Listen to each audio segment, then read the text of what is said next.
Hello and welcome back to the Boston Sprinter route. I figured I'd revisit this route again since it's been quite a while since I last did so. Currently we are at Boston South in the cab of an MBTA F40PH-3C, and I need to remember how to set this thing up. Today we're going to do a run from Boston South all the way down to Providence. It's about 43 miles, and this schedule that I've picked should take just a little bit over an hour, hopefully not too much longer than that. Right, let's have a quick look at the platform. It's the same default F40 sound that you hear on Caltrain engines as well. Make some noise. Right, I noticed that earlier when I was checking the timetable for this particular service, that the departure board back there on the platform says that this lot is actually heading for Wickford Junction. Because Dovetail don't seem to care about making decently long routes, they cut it at Providence. So that's as far as we'll be able to go for this run. Our scheduled stops will be Boston Back Bay, Ruggles, Route 128, Sharon, Mansfield, Attleboro, South Attleboro, and Providence. And incidentally, I'm not expecting to end up running to time today, but we'll see how we go regardless. Can't hear the bell in the cab view. Incidentally, I wouldn't be surprised if in real life the drivers coming in and out of Boston South don't actually use the horn. And in my case, even though it's not necessarily realistic to always blast the horn, that's what I find myself doing more often than not.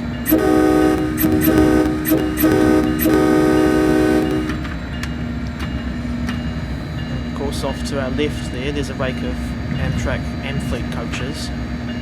Obviously there'll be an ACS-64 on the other end of that consist. That's of course the thing that this route is notable for, is bringing the ACS-64 back to TSW after it was initially featured in that strange NEC New York route in the old incarnation of TSW.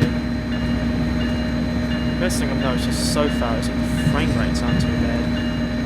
I mean, I know that some people will probably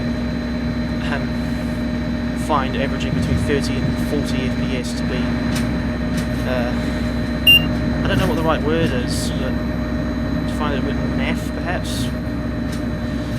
But either way, it's certainly more than adequate by my standards.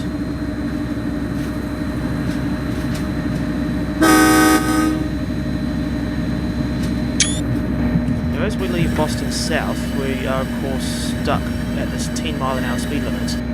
But as we go along, we should be able to, well, once we get past Ruggles, I think we should be able to get up to 100 miles an hour at least. And I think I've managed to get to that speed one time when I was doing a Stoughton service. Of course, we'll pass the junction for the Stoughton branch, but we're not scheduled to stop there this time.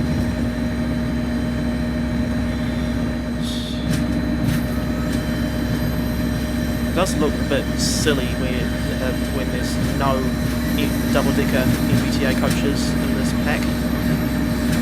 And it does make it look rather formulaic.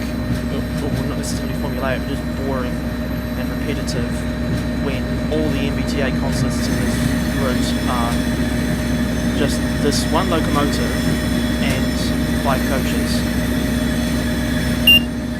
And as I've said before, I really do hope that we get more MBTA content added to this route in the future, or better yet, another MBTA line, like the full Franklin line south of Reedville, or the Worcester line, or heck, even perhaps a route out of Boston North. There's certainly a lot of opportunities, or certainly a lot of potential to have a lot of MBTA stuff in TSW, and actually come to think of it, just a lot of US commuter trains in general, besides the ones that are already extending the range of commuter the brands that are already featured, or brands and services, whatever. That was East Limits Cove interlocking that we just passed. Why they don't call it a junction, I have no idea. And I'll just notice the speed limit go up to 15 miles an hour. I don't know what this big multi-lane road, well, obviously multi-lane. I don't know what this big sort of freeway thing is over here, like what its name is or anything, but I would assume it's like the Auckland and Southern Motorway or equivalent of that. Probably goes without saying, but I don't really know anything about Boston, aside from it being the northern terminus of the North East Corridor and the home of the MBTA commuter service and what have you, but other than a little bit of railway stuff, I don't really know anything about this place. Well, that lag didn't make any sense, as per usual.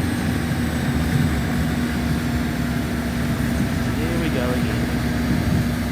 You initially think it's running very smoothly to start with, and then all of a sudden it starts constantly lagging, only for it to disappear later. In other words, it is annoyingly inconsistent. Or at least it's not as... well, it's a lot more so than train simulator, which is saying a lot, considering the strange tile system that was used for scenery. I can't help thinking that this road would be a lot busier in real life, given that I can't tell from this angle, but it looks like it's got 3 lanes each side. Anyway, this is the rather unusual Boston Back Bay, and I say unusual because this side of the station is partially under a train shed essentially, and the rest of it is pretty much, it looks like an underground station.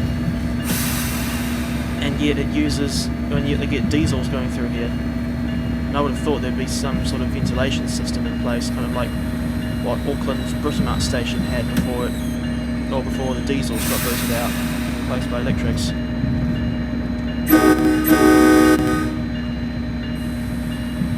I don't think I'll end up getting the stopping point right, but it's worth trying nonetheless, of course.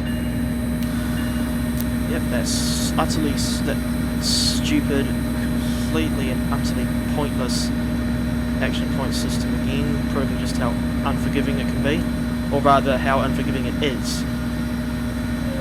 I think I've complained about that too much in the past, but it doesn't excuse the fact that there serves no purpose to this game. As an aside, I can't help wondering why the MBTA logo is just this very basic thing with a circle with a T in the middle. I would have thought it would be something a bit more, I wouldn't say complex, but a logo that would have a lot more going on, like, I don't know, Caltrain, or I guess even the New Mexico Rail Runner, or any other US commuter train, really. Right, next stop is Ruggles.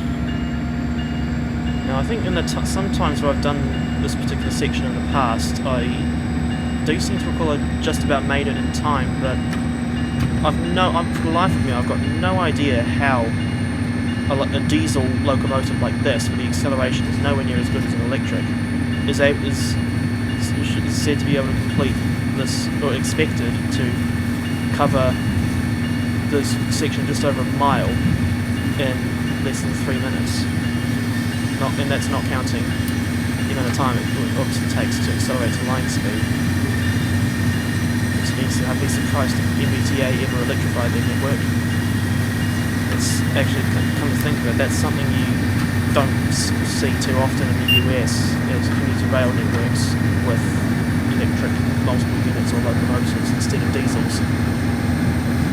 The only cases I can think of for US commuter trains to use electrics is Long Island, Metro North, sector, New Jersey, Long Island, Metro North, sector, New Jersey Transit, I think Mark out of Washington DC, and it's the RTD in Denver, where they use EMUs that look like sectors, Silver Line 5s. The so-called light rail or tram networks don't count. For some reason that they're quite distinctly different from heavy rail operations like this one in the North East Corridor. Of course, this incline out of the tunnel doesn't really help with acceleration.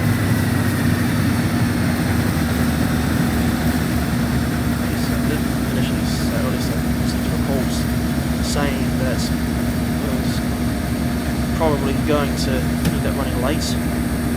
Though in this case, it doesn't appear to be my fault. I don't know if the timetables are actually like this, or if Dovetail got the scripting wrong again. Kind of like what happened with the Erosa line. Although I don't know whether that was Dovetail's fault or the game's. Incidentally, from what I gather, this rendition of Ruggles Station is out of date, because from what I understand, in real life, the station now has a third platform. I think it's to the left of the direction that we're travelling in. Well, to our left in this direction of travel. So, stop. Go right that time. It's quite hard to get the stopping point exactly right on this thing. Well, really just any locomotive or with the bell on. Or just really any locomotive or multiple units where the brakes are not, or we can't really control the brakes too precisely. I mean, I think the only cases I can think of where you've got a multiple or a train with very responsive brakes is like German EMUs, like the DB BR425. It's either that or the 423. Mind you, they're all quite similar in terms of how you drive them. Certainly very, very different from driving this sort of thing. Incidentally, I just noticed, not sure if you can see it, but just there in the distance there's another train on its way into Boston South. I always find it quite, I don't know if ironic is the right word, but I always find it a little bit odd, if not amusing, that the station at the northern end of this route is called Boston South. And I would assume it would be the other way, it's kind of like the other way around for services going south and terminating in Boston North. And incidentally, I don't know the northern side of the MBTA network at all. The only parts I do know are, big surprise, the section between Boston South and Providence, plus the branch line to Stoughton. And yes, as I was so fond of saying, I do wish Dovetail, well, wish there's a beta. I do wish that Dovetail would have made this route longer. I remember when I found out how short the Stoughton branch is and how few stations it had, I was actually quite annoyed. But despite that, it is still quite a pleasant journey to go, or a pleasant experience to go from Boston South to Stoughton. I dare say regular commuters probably wouldn't take much notice of the changing, the different environments each run. As I said earlier, I think on the section between Ruggles and Route 1 to Rag, you should be able to accelerate all the way up to 100 miles an hour. So I think this 3-track section, well, the line stays in this 3-track formation until we get to Wickford, and then it's double track all the way to Providence. I don't think there's any part of the Northeast Corridor that's single track. That would actually come to think that would be insane for any part of the line as busy as the Northeast Corridor to be single track.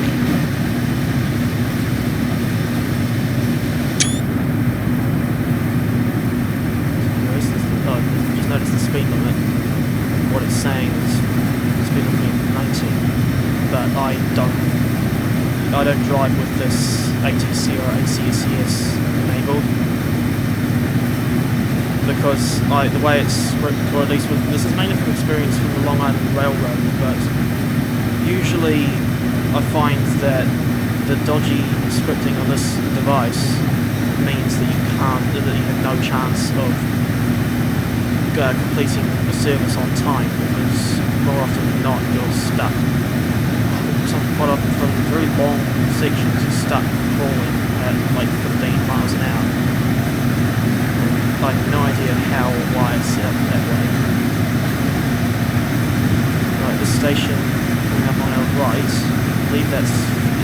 Forest Hills. And it's curious because these Providence and Stoughton services don't stop there, even though of course it's right next to the NC. From what I understand, the only services that do stop there are the ones that go to, I think it's Needham Heights. Correct me if I'm wrong.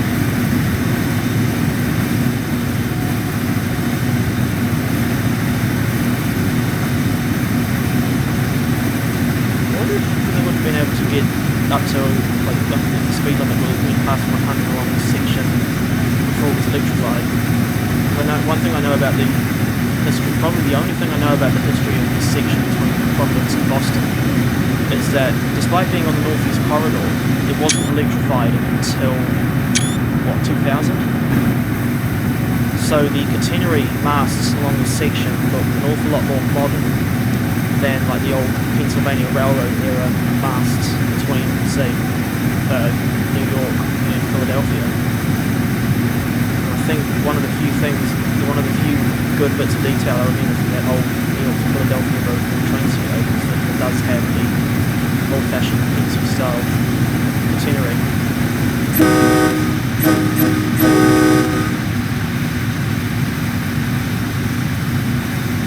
Incidentally, speaking of American electric trains, I saw on Facebook this morning that Dovetail announced that it's basically got a week to go until the Metro North Railroad Harlem line is released.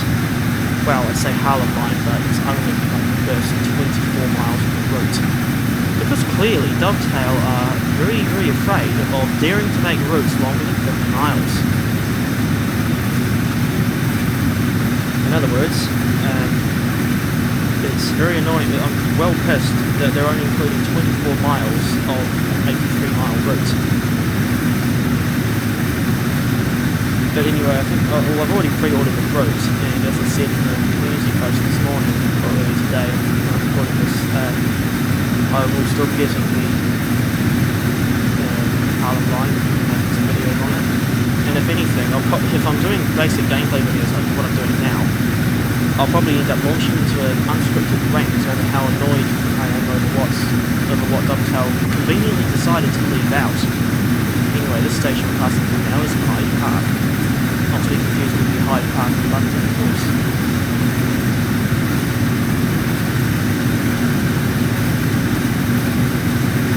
Or the London Underground station named Hyde Park Corner, for that matter. Stop at Hyde Park times when I've done Stoughton services. Okay, this way is there's not a stop.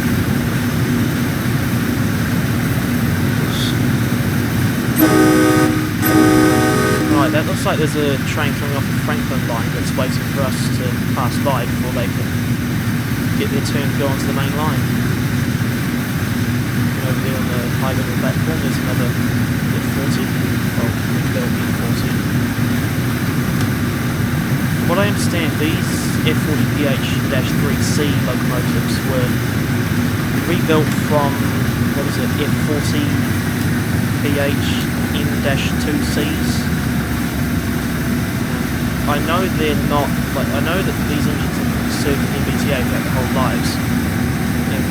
It's not like the Music City Star in Nashville, where whilst they use F40s as well, those are all ex-Amtrak.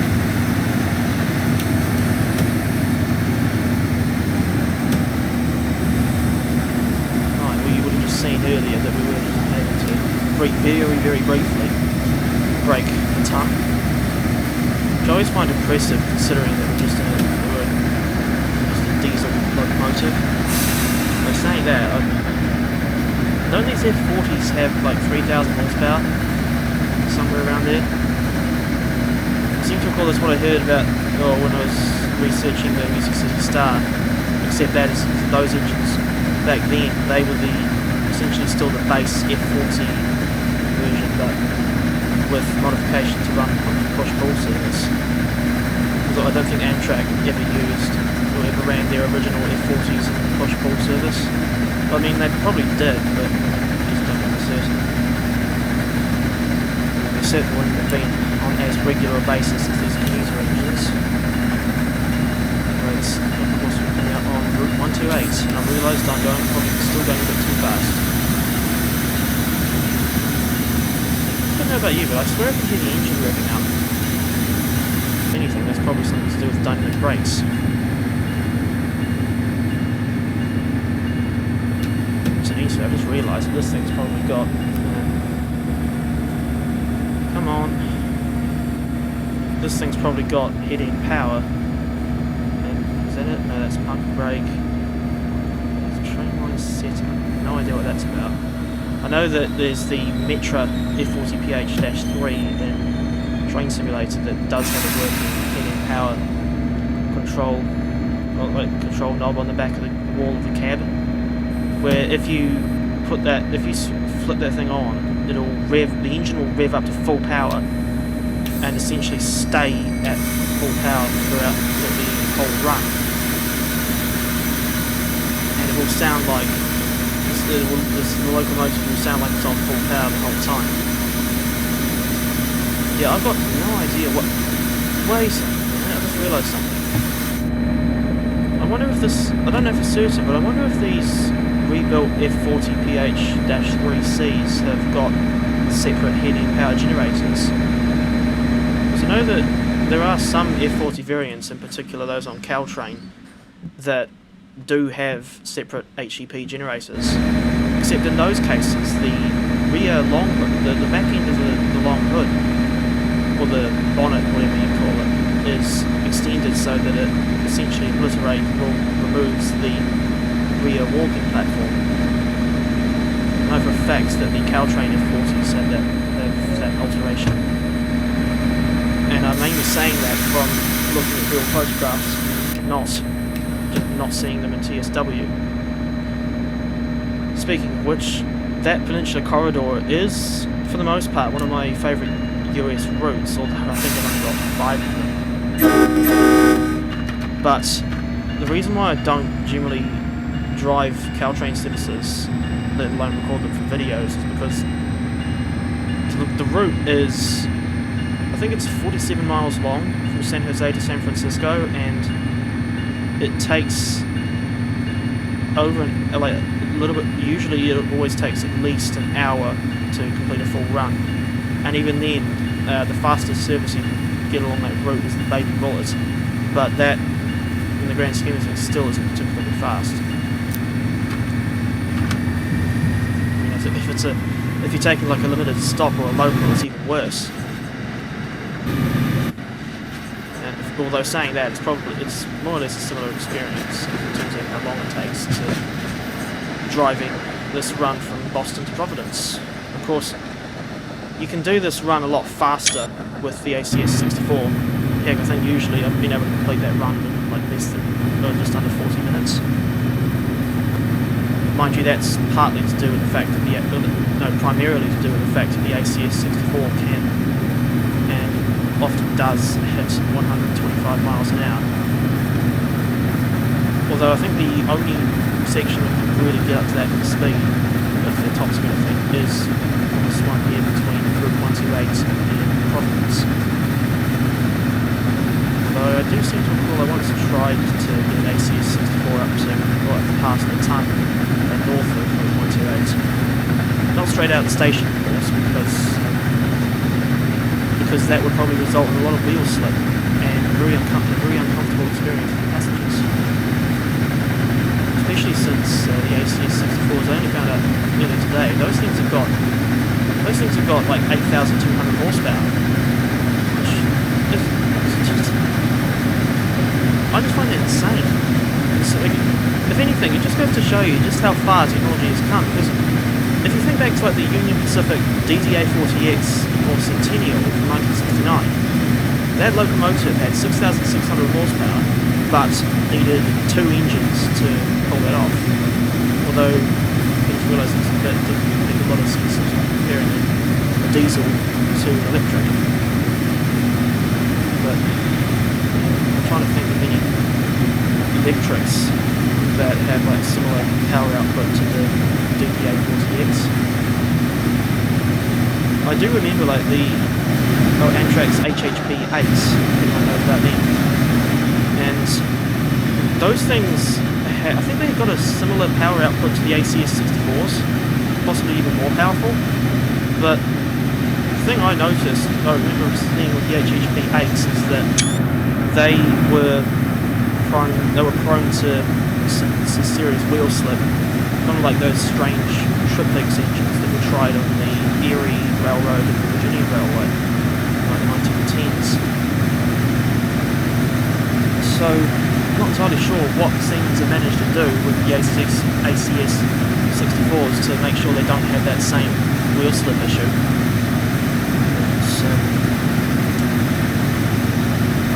thinking that's another example. That's another good example of how far technology has come in a short space of time.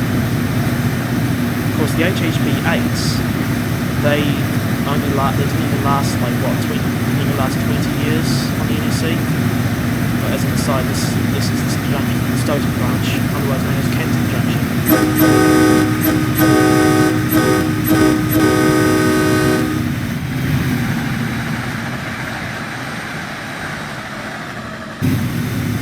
So as I was saying, you've got the HHP-8s, which they entered service about the same time as the Acela units, and the HHP-8s, I think they were all retired from Amtrak by like 2016, if I'm not mistaken. And then you've got the ACS-64s, which they've also got in excess of 8,000 horsepower, and yet those engines have proven themselves to be reliable enough to completely replace not just the HHP-8s, but of course the older, much older AEM-7s.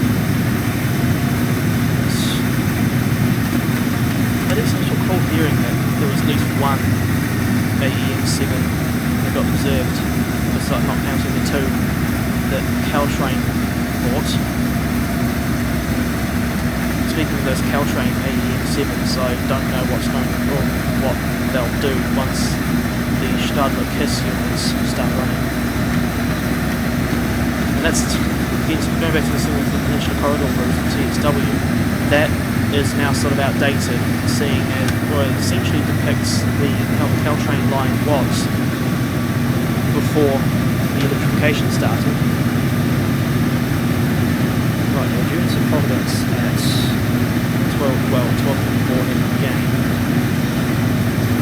Basically got, well, in theory, we've got 54 minutes until, not 54,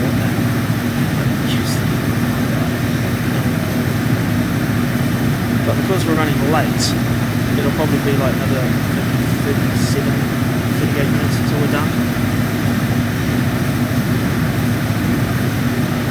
But, as much as I want to, I'm not really flooring it, as it were. Although I just realised that I need to start slowing down. So I instead of kicking myself for not realising this sooner.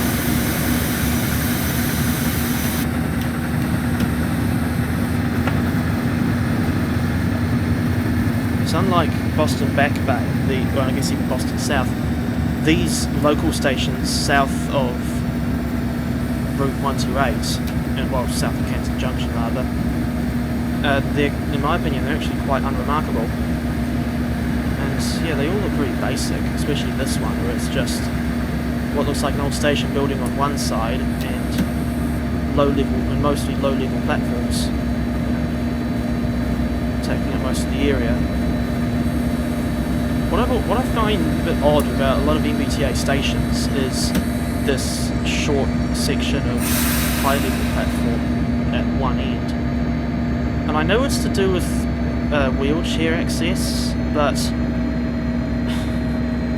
sometimes you stop with the locomotive blocking the access point, or with like the door of the first door behind the locomotive off the high-level platform. Although let's see how we've done it this time. Oh no, we've actually brought it off. I suppose they'll want... Oh yeah, look, there's the wheelchair ramp. So, yeah, that's a pretty obvious indication as to what this extra high-level section is for. And I'd imagine that they'd want, or in real life, they'd always want the drivers to stop their train with at least one door on this section. Indeed, there's this marker on the coach. I was winning things there. Yeah, there's marker on the coach showing you where the wheelchair space is, although there's not much space for a wheelchair.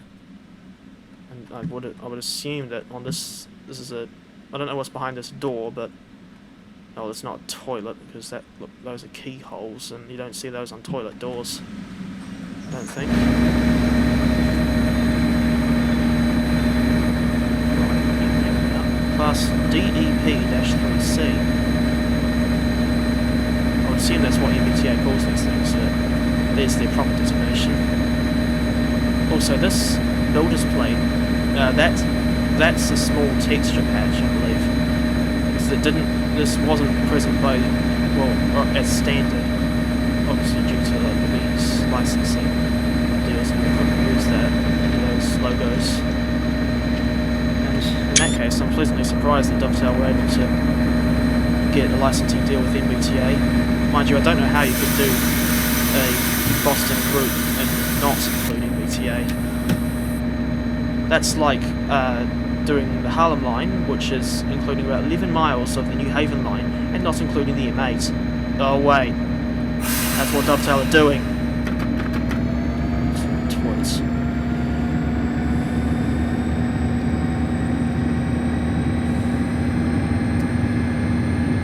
Yeah, so if anything, I'll probably end up making a rant video about the Harlem line. Especially since I have a nasty feeling that Dovetail are going to screw it up as badly as they did with the Long Island Railroad. By that, I mean, I have a nasty feeling it'll end up as an unrealistically quiet route with barely any trains passing by, so it feels like a rural branch line, even though it's meant to be one of the busiest commuter rail systems in the world, well, certainly in the US at least. And there's not enough of the services represented. And what's the bet that, I don't know for certain, but what's the bet that Dovetail, in their finite wisdom, will just use M7As in timetable mode to represent the New Haven line instead of the M8? And knowing Dovetail and their strange obsession with making unbelievably stupid choices over what they do, don't include what they didn't do with what they've already got, I would not be surprised if they set up the M7A to represent the New Haven line. But, and Dovetail, in the unlikely event you're watching this, don't do that. Don't set up M7As in timetable mode to represent the New Haven services. You want to know why? I'll tell you. It's because the M7A is a third rail only unit, and that goes for the M3A as well. The reason why the M8 runs the New Haven line is because that's a dual voltage unit, and the line switches from third rail to overhead wires between Mount Vernon East and Pelham. And if you do decide to if your finite wisdom decide to put the M7A in as a standard for the M8, I will not be happy. I'll make sure you lot know about that. That last bit, by the way, I'm not speaking directly to regular viewers, that is targeted specifically at DTG.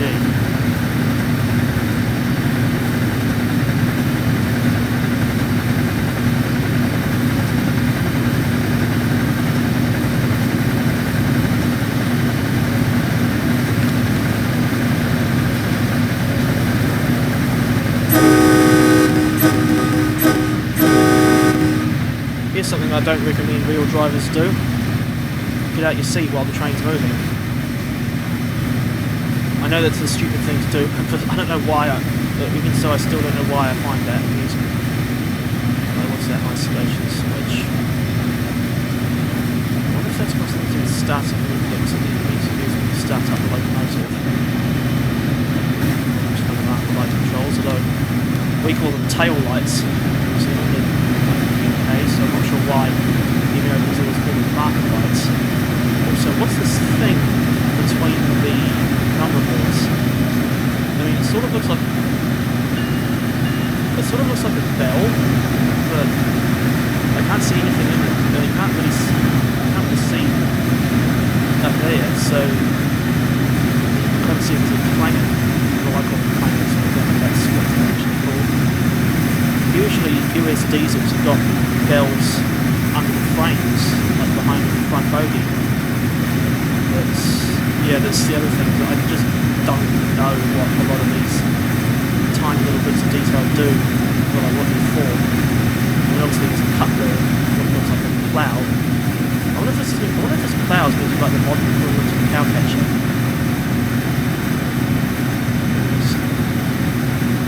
I mean, obviously right above that thing that I'm guessing is a bell are the horns. Although, as good as I think this horn sound is, I have no idea whether or not that's accurate to the real MPI F40PH-3C. Incidentally, I wonder if Dovetail chose to include this instead of the HSP46. Possibly because it might have been easier to just take the Caltrain model and alter it slightly, instead of creating an entirely new model. That's probably, I wouldn't be surprised if that's what they did. Because Dovetail are notorious for often being lazy with their content creation, as it were.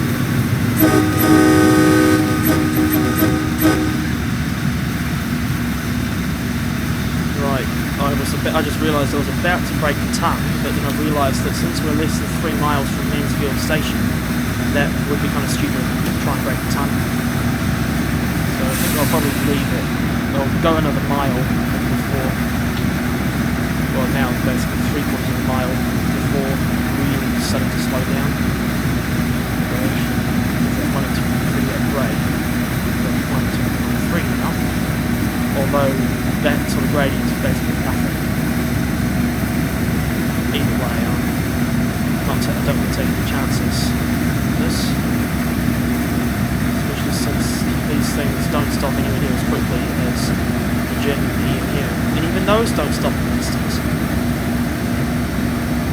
That if there's one thing I've learned about train physics, if there's one thing I've learned about train physics, it's that it is absolutely impossible to stop these things on a dime. Whereas from what I gather, you can do that with cars if you're stupid, or not if you're stupid, but if you end up in a situation where you need to slam on the brakes in like a split second. Yeah, with with locomotives and trains and what have you, these things are so heavy and they've got such momentum from moving along at speed that they often take an incredibly long time to stop, which consequently would be covering a very long distance as well.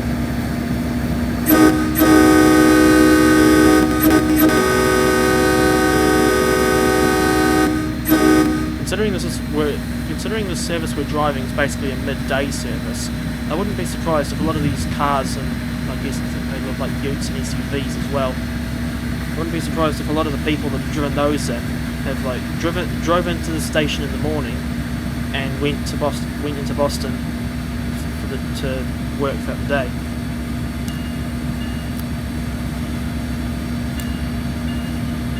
Yeah, you can barely, even though they've got the bell on, you can barely hear it. Even when you go to the external view, you can't really hear it. And it's that unusual bit of high-level platform again. I think that's actually present on just about every MBTA station on this route that's got low-level platforms, primarily low-level platforms, because the stations that Amtrak serve along here, so that's Providence, Route 128, Back Bay, and Boston.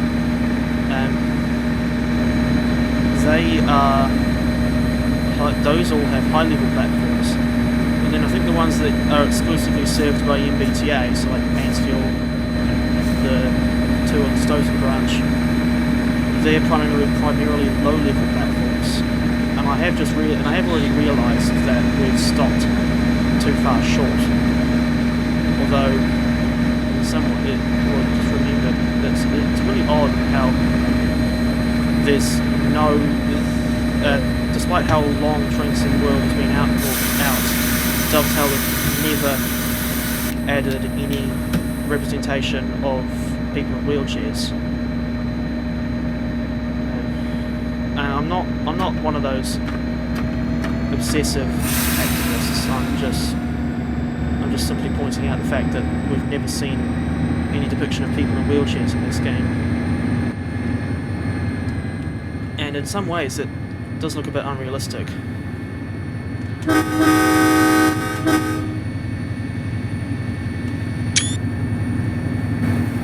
and as we leave Mansfield, I see that we've got actually quite a fair distance to go until Attleboro. You know what? Despite being a commuter network, well, a commuter line, or commuter service rather, these stations are actually really quite far apart. Normally, I've seen with a lot of commuter routes is that on average the stations will be like maybe 1 to 3 miles apart.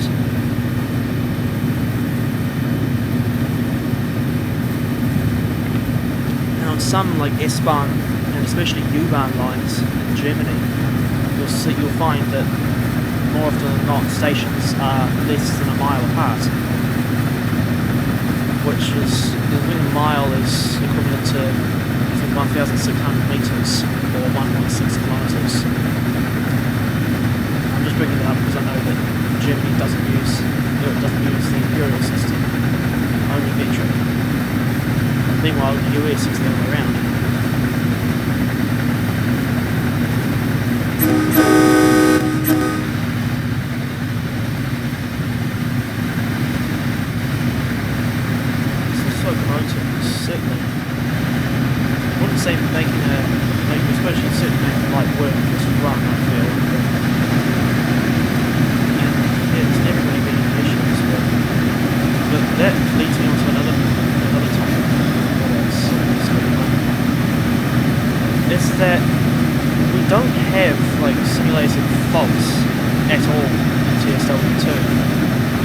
Timetable mode services, they're always just straightforward, or either straightforward point-to-point runs, or you're shunting in the yard. And there's almost never encounter any mechanical. It's scripted so that you basically never encounter any mechanical issues with locomotives. Like, what I mean is that you never have cases like this whole extreme example. But you never have cases when the locomotive or one of the coaches suddenly catch fire. You've got to figure out some way to point it out. So I don't know how you'd be able to accurately simulate that kind of situation in this game. It's not like GTA 5 where you can easily get a hijack a fire engine and go spray the water cannon or something. And I've tried it before, and it does actually, in that game at least, you can actually do, just like in real life, you can use a fire truck to put out a fire.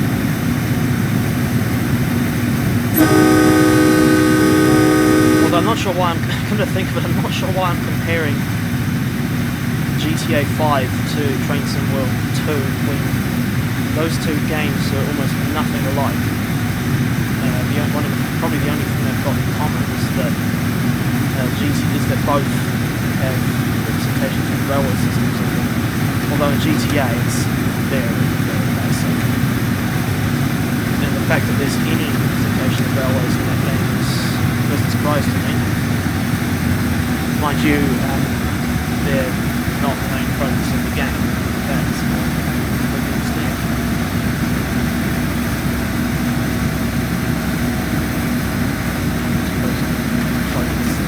A little bit faster.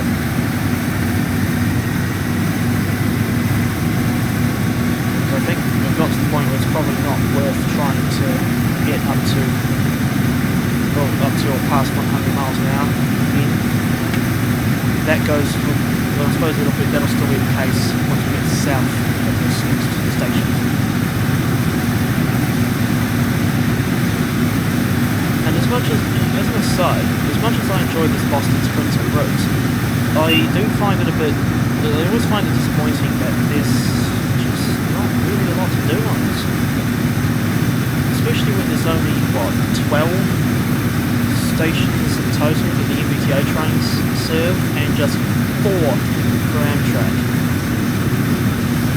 So there's so much more that they've done to make it a lot more interesting. Like they could have, well, at the very least, they could have extended to Wickford Junction. If I'm not mistaken, that's only like what 2 or 3 stops down from Providence. Or better yet, extend it to New Haven. Because at least then it would be long enough. I don't know exactly what the route, how long it is between Boston and New Haven, but at the very least, it would make it be a damn sight more interesting than just Boston to Providence. I really do want to know why, like, if somehow I could ever get into some of the Dovetail games or get a chance to go behind the scenes, I really would like to know why they seem to have this bizarre, for want of a better word, obsession with making these routes, with always making routes that are shorter than 55 miles and never doing anything longer.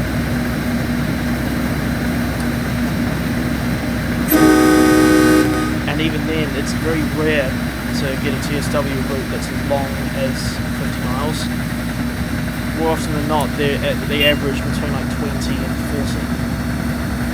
And like this is actually quite an old game now. I think it dates back to 2016. And I think it was in development long before then. So it's like there is still so much potential that this game has got. I noticed that for the most part, Dovetail just seem to absolutely refuse to use this game to its full potential.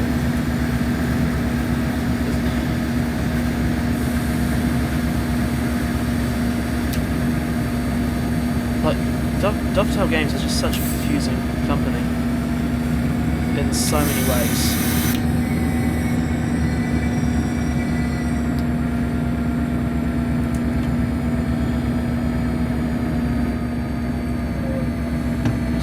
Business practices and I suppose even in some ways like how they treat customers, although I can't think of any examples of that sort of thing going on.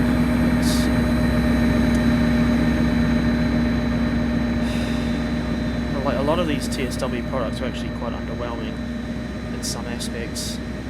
There's one, like I don't think you would ever get weeds on the platform surface at a station like this, considering the rest of the platform is pretty much clean. Though I think in some cases there are probably stations that have been allowed to fall into such a bad state that you can get weeds on the platform surface. Subpar engine sounds on locomotives, especially this one.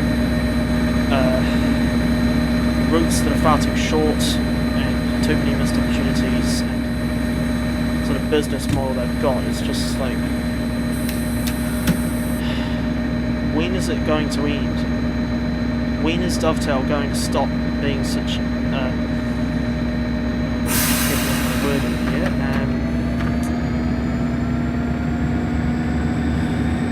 I can't think of a word properly. If anything, there's bound to be people.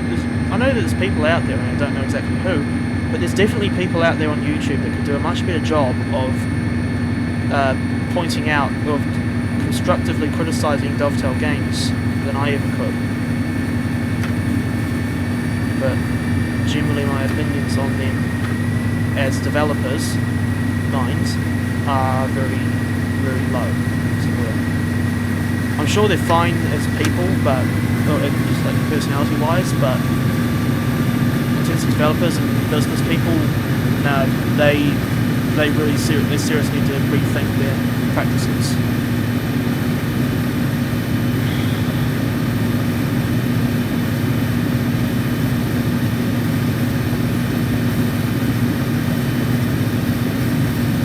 And here's something that I don't know if that many people have thought of in recent times.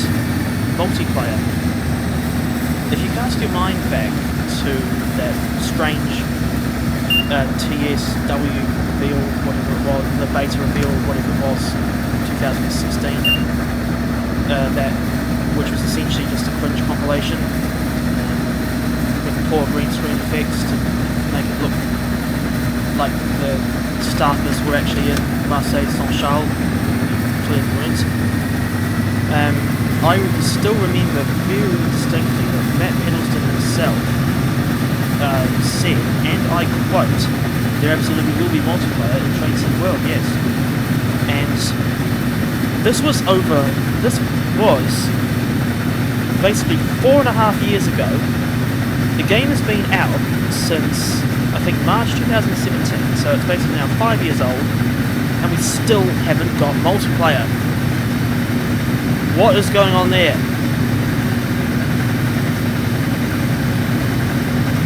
If anything,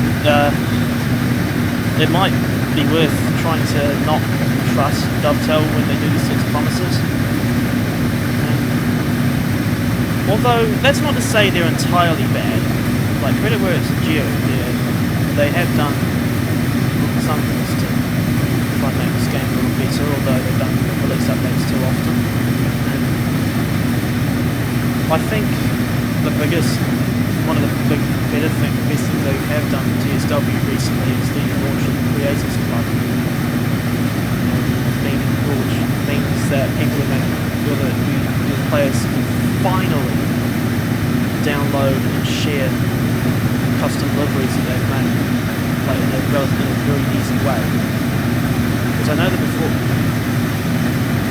the Creators Club was released, that you could download recently from certain websites, but you had to use this really awkward livery manager thing.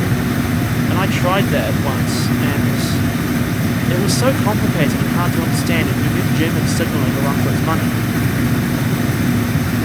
And yes, I am quite pleased that we've now got this creative club. I should have got a better name for it. We all seem to like using alliteration for some reason.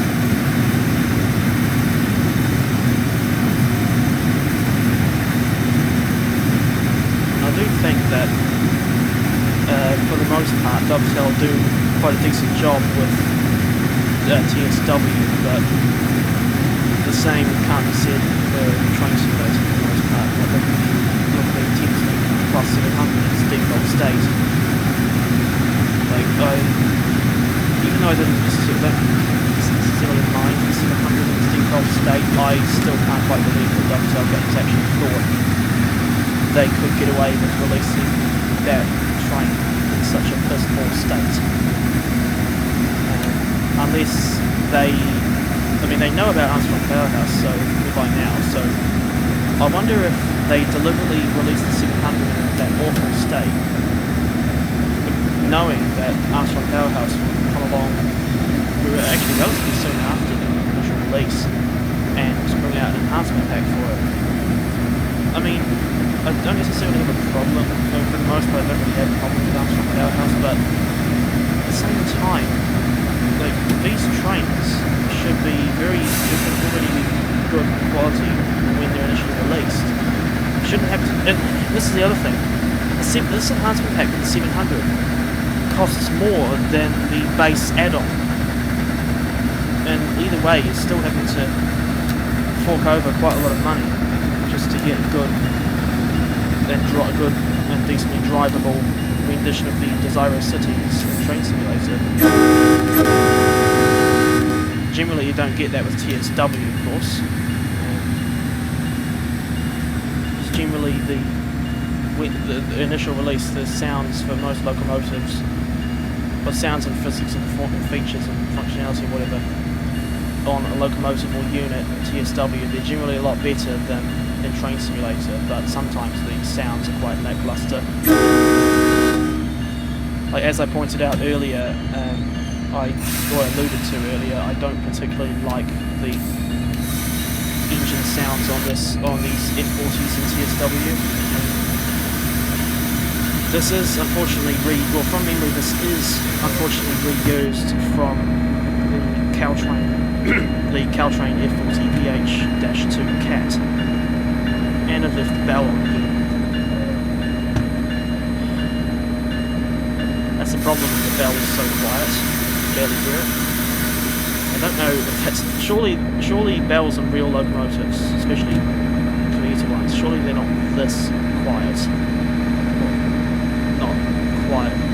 What I mean is that Surely they're not so quiet that you can barely hear them, even when you're standing right next to the locomotive.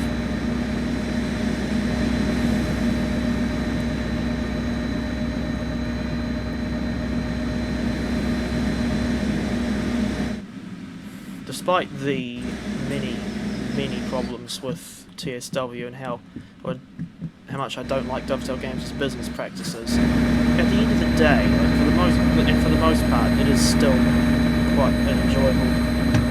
Well, for me at least, it is still quite an enjoyable game to play.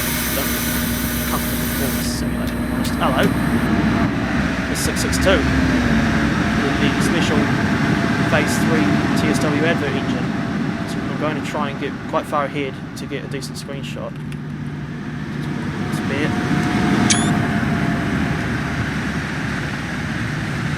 I don't think I'll try another attempt. No, I don't think I'll try it again, especially since we've got to get this lot to Providence. But yeah, after all that ranting, that was quite a pleasant surprise to see what I think is one of the better looking, well not one of my, do I say, favourite ACS-64s. I have, of course, featured 662 in a few previous videos, and if I remember, I'll put a link to one of them in the top right corner.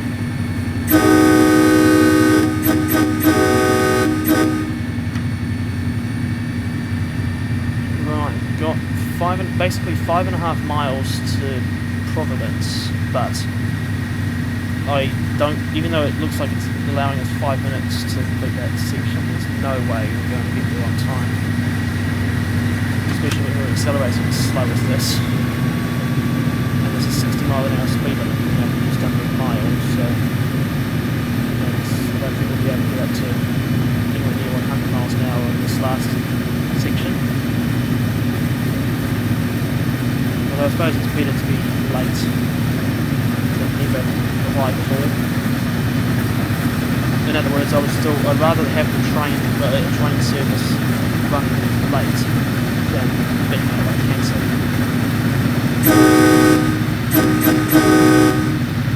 And this is coming from someone who lives in a city that doesn't have commuter trains and have good dip, and doesn't get a chance to ride on the services in Wellington all that often. But even then, I still know how annoying it can be when you're trying you want a specific train service and you want to catch or cancel. In other words, I can certainly sympathise with regular commuters who have been in this situation. This is good. Some super elevation there. It always makes these things look quite just that little bit more impressive screenshots. As I stand at the time, as I'm speaking right now, while I'm still recording, I don't know what the thumbnail will look like, or like what screenshot I'll use, but you lot will all know, because obviously you see the thumbnail before you watch the video.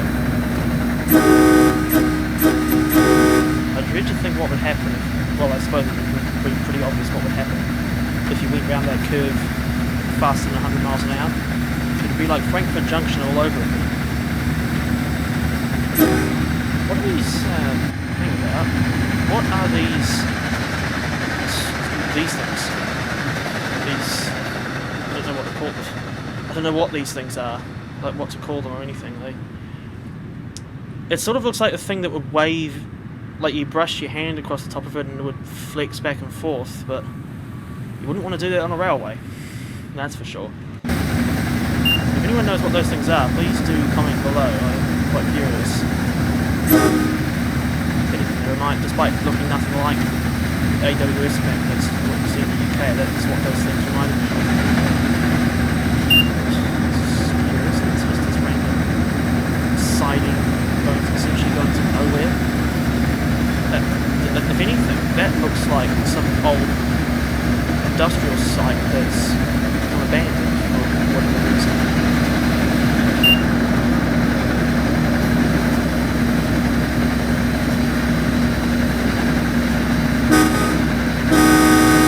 Looks like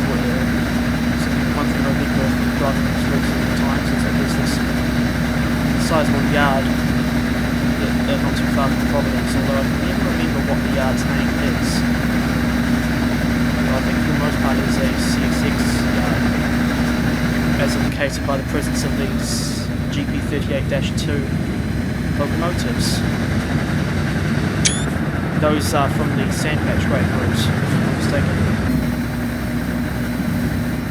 Of course, the CSX wagons.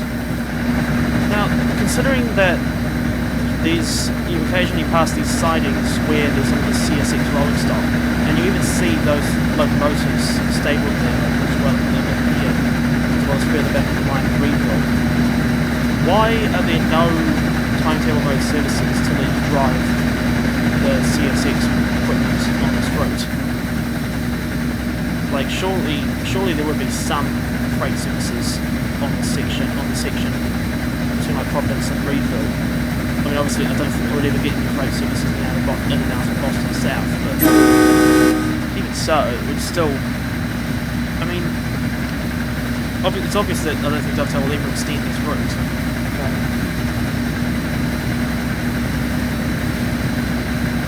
At the very least, they could just make like the CSX equipment drivable on this route without having to resort to using that strange and somewhat awkward scenario design.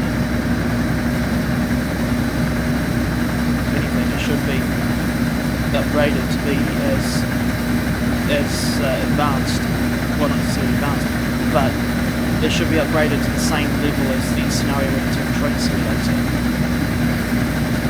Because that's one area where the older game, ironically, has the upper hand over the newer game, or over its more modern successor, that's the right word.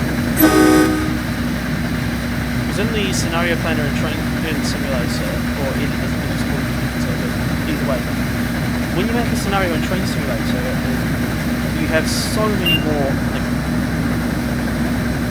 customization options. It's not just, in other words, it's not restricted to what I remember Alan Thompson put it, the glorified quick drive. Speaking of which, I did watch a little bit of this video. Armstrong Powerhouse's plus 100 EP this morning. Don't watch his videos too often anymore.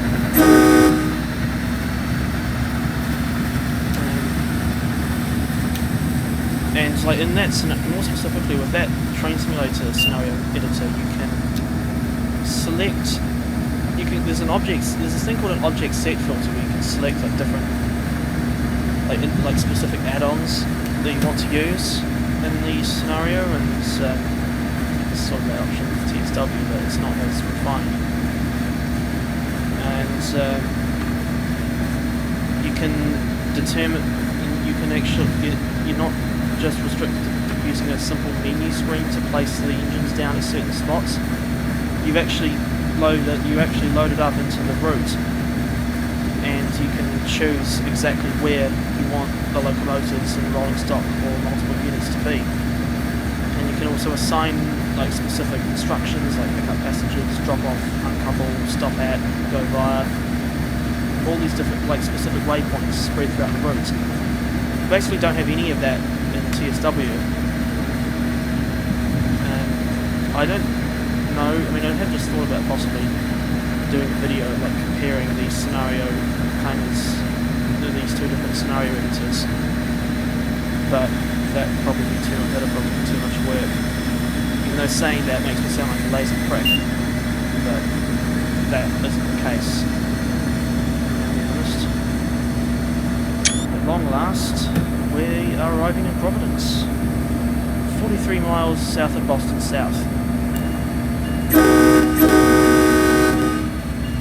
And this is another one that is partially well, not underground, but partially covered like Back Bay. There's another MBTA train there in the, what I guess it would be labelled as platform 4. So we're pulling on track, what I think they call track rather than platform. So this will be track 1.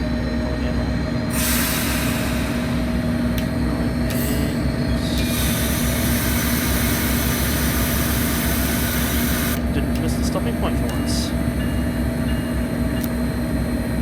Right. about do it, I think. After that run down from Boston, then despite me ranting about how annoying Dovetail games can be, I really do hope that you've enjoyed this video and looking back or revisiting the Boston Sprinter route with the admittedly still nice looking MBTA/MPI F40PH-3C. And with that, I think I'd better just simply say take care everyone, and I'll see you in the next video.